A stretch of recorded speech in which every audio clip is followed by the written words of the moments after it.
안녕하십니까.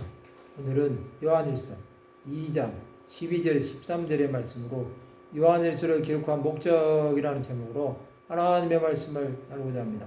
본 말씀은 자녀들아 내가 너에게 쓰는 것은 너희 죄가 그의 이름으로 말미암아 사함을 받았으며 아비들아 내가 너에게 쓰는 것은 너희가 태초부터 계신 일을 알았으며 청년들아 내가 너에게 쓰는 것은 너희가 악한 자를 이겼습니다. 사도 요한은 자녀들과 아비들과 청년들에게 요한일서를 기록한 목적을 말씀하고 있습니다. 자녀들에게 이 서신을 쓴 목적은 너희 죄가 예수 이름으로 사함을 받았다고 선포합니다.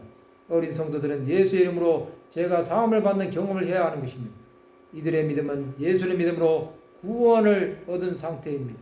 어린아이 같은 성도들은 하나님의 말씀을 잘 먹지 못합니다. 그들은 젖이나 먹고 단단한 음식은 먹지 못하는 성도들입니다.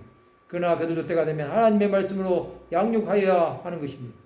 아비들은 오래 믿은 사람들을 말합니다. 이들은 태초부터 계신 하나님을 아는 사람들입니다. 이들이 예수의 이름을 믿음으로 어린 성도와 청년들을 지도해야 하는 것입니다.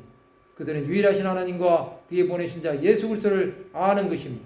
이것이 영생입니다. 신앙생활은 하나님과 교제하는 것입니다. 아비들은 영적인 구사들을 양육하여야 합니다.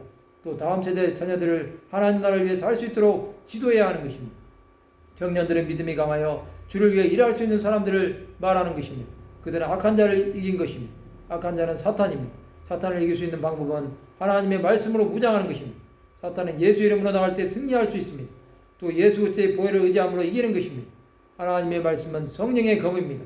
하나님의 말씀으로 나갈 때 사탄의 권세는 떠나가게 될 것입니다.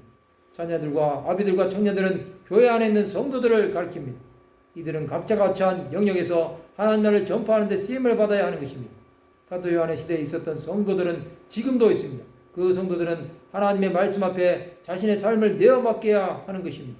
또 주 예수를 위해 생명까지도 아까워하지 않는 사명자들이 되어야 하는 것입니다.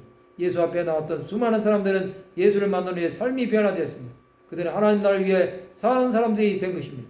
하나님과 동역하는 사람들은 삶의 목적이 주 예수를 위해 사는 것입니다.